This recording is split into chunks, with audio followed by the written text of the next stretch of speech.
white people are scared to speak the truth. But Daddy, how is that possible? They control the society through white supremacy. Well, for starters, how about a monumental shift in culture? A culture that now says that if you don't conform to the societal norms that we have arbitrarily made up to appease certain demographics, minority demographics, then you, of course, have no rights. You have no right to a job.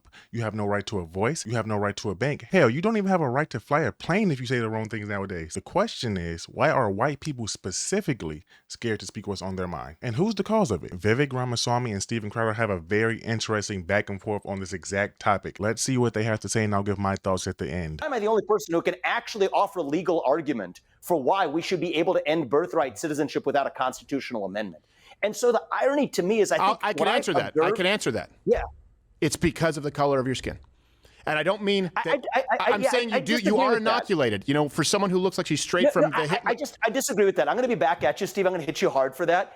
That is because the rest of you are freaking lazy. And cowards. The conservative movement has grown lazy. Cowards. People in this country have common sense. What we really lack is courage. Yes. So I'm not going to buy some BS that like my last name or my skin color insulates me. Think about it. I had to step down from my that's the perception. You have balls, but other people won't criticize you. But we'll just level at this. We're having some fun here. I stepped down from my CEO of a company, multi-billion-dollar company that I founded, led as CEO, built it from scratch, wasn't born into money, and had a choice to do what every other biotech CEO was doing in the wake of George Floyd. Chose not to do it. Did not issue a statement in favor of BLM because saving this country involves some measure of sacrifice. Yeah. So to somebody, I get this from white friends all the time, good-hearted people. It's like, I love that you can say it because I can't. My answer is bullshit.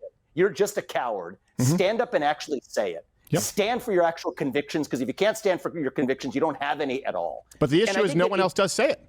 Right? We say it on this show, right? And then we take the arrows. Let me give you a very clear example. I come from Quebec. And the reason I say this... take the arrows. Don't cry about it. Like, that's no, part I'm not crying about it. I'm saying as far as the Republican Party. Yeah. The Republican Party. Why aren't they saying it? I am giving you your answer. That is the answer. It's white guilt. It's not... So we need to no longer be white guilt. Hold on. Let me finish here. This is important. In Quebec, and this goes to Ann Coulter's point, the only people who feel they can't say it, because they've been told they can't say it, are WASPs in this country. Quebec, they created language laws. They had the language police to enforce it. And by the way, this was copied across the world. This was copied across the world. They said, oh, wow, we can do this because we want to preserve a culture, French, namely French European culture, right, Acadian culture in Quebec. And they created these language laws, which, by the way, were discriminatory against English-speaking Canadians. No one has a problem with it anywhere else except in white United States of America because they've been told they can't. Now, I don't subscribe to that, but I will tell you this. My frustration is everyone in the Republican Party, save for you and maybe Donald Trump, it's a white guilt thing. They feel they can't say English because people say, do you mean white? And they go, no. And they're pussies. Yeah, absolutely. You want to know what the one nation is that's spoken in other countries? Loan language is spoken in India. It's English. Yeah. So why should we worry about that in the United States of America when actually that creates coherence in our nation? And so here's what I'll say is, no excuses for anybody anymore. If you have your own convictions, speak your mind in the open, actually start standing for it. Don't assume it's somebody else's responsibility, and don't make excuses for yourself for not doing it either. White people are cowards. Not only do I agree with them, I'm going to take it a step further. White people have taken a play out of the minority handbook. Well, what do you mean by that? Whites have become professional victims, more specifically conservatives. For some strange reason, the right has looked at the low down, dirty left and said, hey, let's emulate that. It's outright sad because one of the main reasons that I was attracted to conservatism was because of the no victim mentality that they actually pushed. I see a lot of people say that the right has to fight dirty because the left fights dirty. That's not true. You don't beat the thing that you're fighting against by becoming it. You say that you can't say something because you're white? Really? Why? Is it because you're afraid that your white boss will fire you? Is it because you're afraid that your white dean will expel you from school? Is it because you're afraid that your white peers might ostracize you? Is it because you're afraid that your majority white government might take your freedoms away? I think that you get what I'm trying to say, right? Is it anti-whiteism if the majority of people that are enforcing this are the exact same color as you? The logic that I am using right now is actually a very popular thought process through the conservative movement. This is actually mainly used when speaking against the Black Lives Matter organization. It goes something like this. Do Black lives really matter if majority of homicides are due to black perpetrators? You see, the same exact thing can be applied to whites. What I think people are mistaking for anti-whiteism is actually anti-conservatism. When Crowder said to Vivek that nobody would question him because of his skin color, I was like, well, hell, do we not see what he went through being a conservative candidate these past few months? They simply do not like when true conservatives espouse actual conservative values. I miss what conservatism was like not even 2 years ago. They tried to focus on the views of the individual and not their skin color. They despise identity politics. victims. And most importantly, they were not victims. Today's conservative movement looks like the Democratic Party of 2016. But please do not misconstrue what I'm saying right now. I am not saying that those that hold their tongue for fear of corporate punishment are wrong. I'm simply stating that viewing this as an anti-white issue and not an anti-conservative issue might be a mistake. Do people exist that spew anti-white rhetoric? Of course. Should those people actually be taken seriously? No. We as conservatives should come together to fight against what progressivism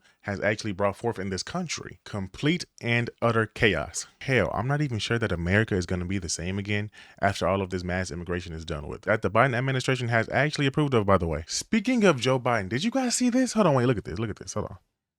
Let me see. Where is it at? Do you guys see this? Read this. Read this. Folks, if anybody is wondering whether your vote matters, remember this.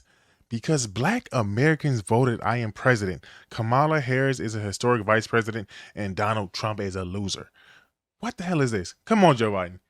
Out of everything that you can give us credit for, it has to be the 2020 election. We do not want credit for getting you in, okay? Nobody likes you but white people, as you see right here. Your number one enemy is other white people. Basically, these no-good liberals trying to appease to everybody but their own race. Because what's the reason for him saying this? Come on, what's the reason for him saying this right here? And the crazy part is, it wasn't even just black people that got him in. It was mainly white people from the Democratic Party. This is ridiculous. Do you see how much your own race hates you? Which is why I said it is not a black versus white, a Hispanic versus whatever the hell, I don't even know, Hispanic, Chinese, Asian, Japanese people, I don't know. It's not any race versus any other race, okay? It's literally just the parties going against each other like it always is. These anti-white policies, it's all because of the Democratic Party right now. This is not anything new. We have seen this before. And again, I know it is very tempting to say, hey, you guys are discriminating against us because we are white. But no, in my humble opinion, that is not the case. These people just don't like anything at all that has to do with conservatism. And guess who's the face of conservatism? Straight white males. Also, guess who's the face of the Democratic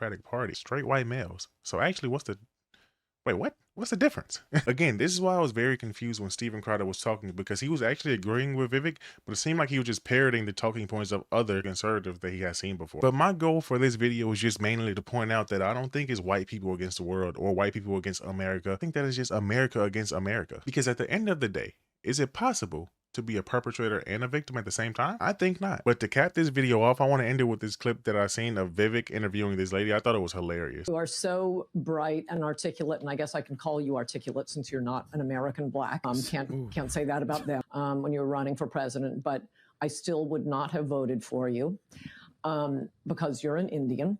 We'll get back to that. Just skip over the racism. Did you know she was, because it seems like when you guys are starting, there's a little bit of tension. I don't know if there was like pre-getting started where there was tension or not. Oh, you're pretty good at picking that up, man. So I'll bring Ann Coulter on, because during the campaign, I don't remember what exactly she said, but on numerous instances would comment on different ways in which I might not be quite qualified to be president. And both of us are interested in the theme of nationalism. I did not expect she would just kick it off right there, get right into the business. With that being said, that's the end of this video. My name is Jay Dottie. If you enjoyed this video, like and subscribe. Peace.